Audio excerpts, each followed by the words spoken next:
분노주의 폭발시켜버리고 싶었던 쭈니 3L님께서 올려주신 썰랑썰레입니다. 유튜브로 보시는 분들 구독과 좋아요, 알림 설정, 댓글 잊지 말고 한 번씩 눌러주세요. 안녕하십니까. 사랑하는 보고형 그리고 친애하는 시청자 여러분들, 제대한 지 몇 년이 지났지만 유튜브에 썰랑썰레도 보며 저도 그 당시의 분노를 금치 못한 사건을 하나 풀어드릴까 합니다. 때는 매미가 한창 우러제낄 무렵 제가 상병 짬밥을 꾸역꾸역 몸으로 넘기고 있던 시기였죠. 제가 있던 부대는 신병을 교육하던 곳으로 부대 특성상 소규모 인원으로 운영되었으며 신병 교육을 끝마치고는 약 몇 주에서 한 달 정도 정비를 하던 기간이 따로 있었죠. 신병 교육을 끝마치고 긴장이 풀림과 동시에 각종 부대 정비, 개인 정비에 한창이던 와중 군생활 중 처음 들어보는 작업 명령이 떨어졌습니다. 그 작업은 유통기한이 지난 각종 여름 대비 용품, 해충 퇴치 용품을 처리하는 거였죠. 왜? 유통기한이 있나 그런 게? 그거 뭐 어차피 기름하고 가스밖에 안 들어있을 텐데 무슨 기름가스가 무슨 유통기한이 있어? 철 같은 거 그런 게 부식돼서 새일까봐 그러나? 이 여름 대비 용품은 에프킬러와 같이 스프레이형과 액상으로 구성되어 있어 콘센트에 꽂아 쓰는 홈파 같은 걸로 구성되어 있었죠. 저희는 아까 언급한 대로 신병들을 훈련하는 곳이라 보급 규모가 아예 남달랐으며 대대 창고에 박혀서 쓰지도 않는 이런 각종 물품들이 산더미처럼 쌓여 있었습니다.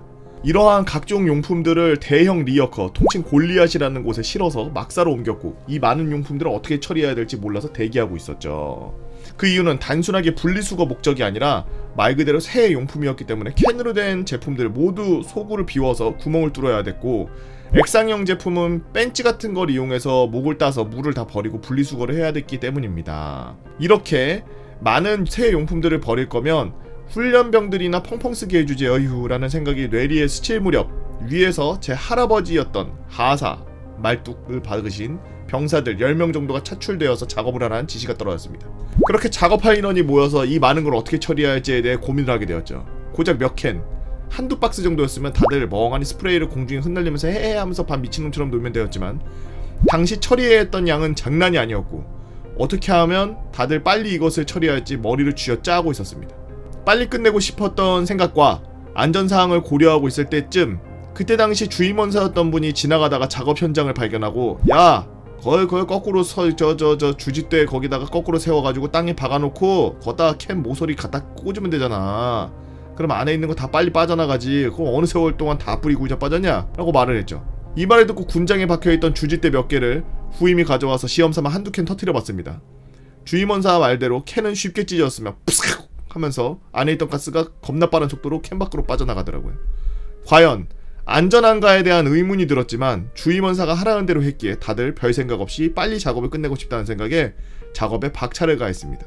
아무리 개화했지를 한들 작업이 진행될수록 그 주변은 가스로 매캐해져만 갔고, 작업 효율을 늘리기 위해 캔을 쳐서 내용물인 가스를 배수로로 쭉 빼는 사람과 액상형 제품에 목을 따서 배수로로 흘려보내는 인원을 나누어 작업을 진행했죠.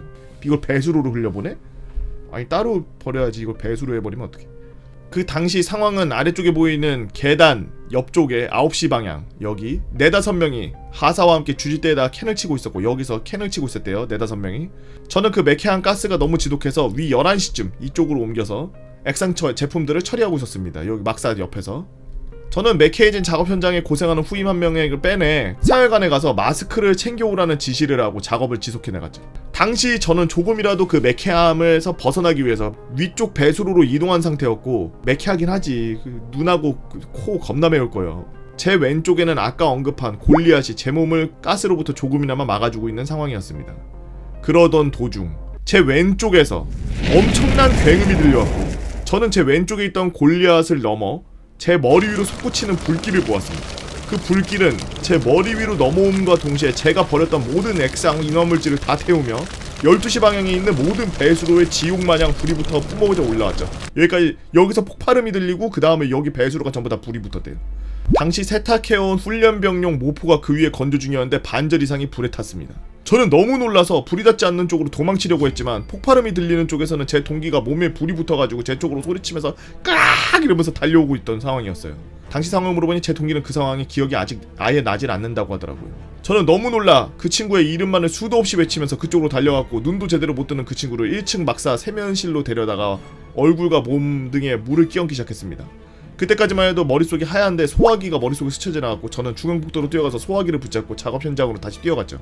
이미 누군가가 소화기를 뿌려서 소화액이 난리가 난 현장 속에 몇 차례대 폭발 소리가 들렸고 저는 어디가 불에 타는지도 모른 채 작업 현장 쪽으로 소화기를 연신 뿌려댔습니다. 그 와중 어이없는 사실은 그 폭발 사고가 있었던 장소 근처에 소화전은 물이 나오질 않더라고요. 당시 간부 몇 명이 소화전에 물을 빼려고 했는데 끙끙대는 걸 목격했거든요. 그렇게 불길은 사그라들었고 저는 그제서야 사건 현장의 아비규환을 눈으로 볼 수 있었습니다. 제가 정말 마음에 들어했던 후임 한 명과 하사는 그 자리에 전신에 심각한 화상을 입었고 아이고 다른 후임은 불길에 놀라 계단 쪽으로 굴러떨어져서 다리가 부러졌으며 제 쪽으로 뛰어왔던 동기는 전투복 위로 노출되어 있던 손목 부분과 다리, 얼굴 등에 화상을 입은 채 사단병원으로 후송되었습니다. 후송되기 전까지 전신 화상을 입어 괴로워하는 하사와 제 후임은 앰뷸런스 운전병이 나올 때까지 고통 속에 움직이지도 못했고 그 자리에 서서 물을 계속 맞고 있어야 했죠. 저는 그나마 골리앗이 불길을 막아준 덕분에 손목을 접질르는 정도에 그쳤지만 차라리 내가 다칠걸, 내가 캔을 까고 다른 후임들 내가 하던 거 시킬 거라면서 엄청난 죄책감이 휩싸였습니다. 이 충격을 받은 지 얼마 되지도 않았나 사단에서는 수사반장인 준이가 내려왔고 수사를 하기 시작했습니다. 그때 당시에 폭발 사고 현장에 라이터가 떨어져 있었고 이를 본 준이는 우리에게 정말 어이없는 말을 했죠. 야, 너네들이 이거 작업하다가 불 붙이면 어떻게 될까 궁금해서 라이터로 불 붙인 거야? 진짜 이 준이도 같이 폭발시켜버리고 싶더군요. 제 동기, 후임들이 조금도 아니고 얼굴 온몸이 다 불탔는데 이런 말을 내뱉는 준이 앞에 그나마 다치지 않고 수사에 협조하려고 했던 나머지 인원들은 그저 멍한 채로 진술서를 쓰고 막사로 복귀했습니다. 그렇게 수사가 어떻게 굴러가는지 누가 책임지는지 이런 것도 모른 채 이 사고는 없었던 일인 마냥 흐지부지 되어버렸습니다. 결국 주어들은 수사의 결말은 캔을 주짓대에 치다가 발생한 스파크에 불이 붙어서 가스가 터진 것으로 마무리되어 있더라고요. 그 와중에 얼굴 전체가 불탄 제 후임은 한국에서 제일 유명한 화상 전문 병원에서 치료를 받고 싶어 했으나 군 병원에서 치료받는 게 아니라면 자기 휴가를 직접 써서 나가서 치료를 받아야 한다는 소리를 듣고 수도 국군병원에서 치료를 받아야 했습니다. 화상 초기에는 눈썹같이 털만 좀 타고 괜찮을 줄 알았으나 나중에 소대장 핸드폰으로 영상통화하면서 보니까 미녀와 야수의 야수처럼 얼굴 전체가 갈색이 돼서 괴물 같아졌더라고요.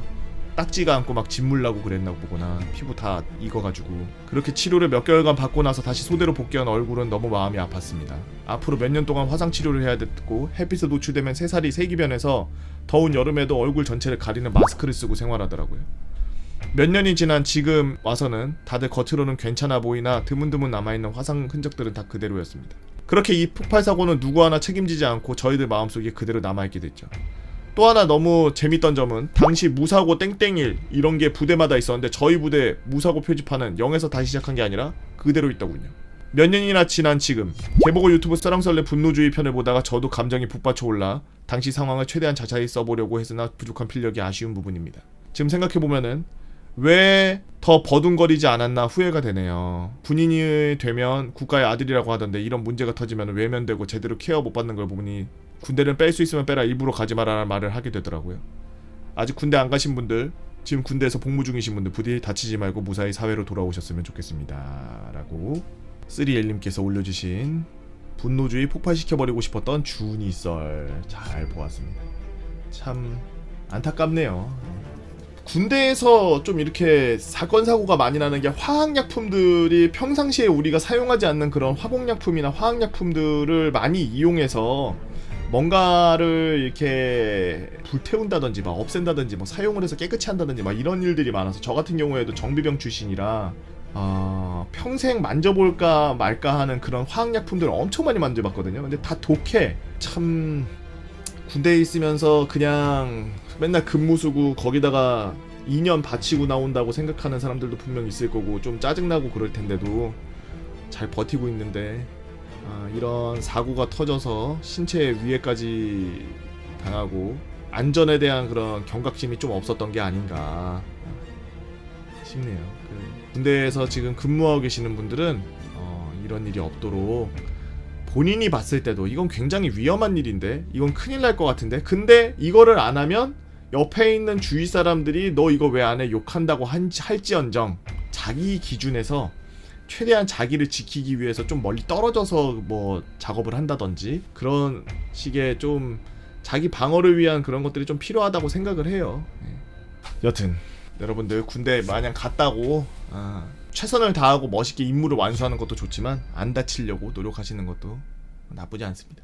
단 전쟁이 나고 그러면은 최선을 다해서 임무를 완수하려고 해야 되겠죠. 우리들도 마찬가지고. 여러분들의 재미난 이야기, 여러분들의 마음 아픈 이야기, 여러분들만 알고 있는 특별한 이야기들 네이버 카페 개보고팬 다 모여라 개팬다로 오셔서 썰렁썰레 게시판에다가 글 남겨주시면 감사하겠습니다. 유튜브로 보시는 분들 구독과 좋아요 알림 설정 댓글 잊지 말고 한 번씩 눌러주시고요. 오늘도 나라 지키기 위해서 고생하는 우리 국군장병 여러분들 다치지 말고 안전하게 사회로 돌아오시기 바랍니다.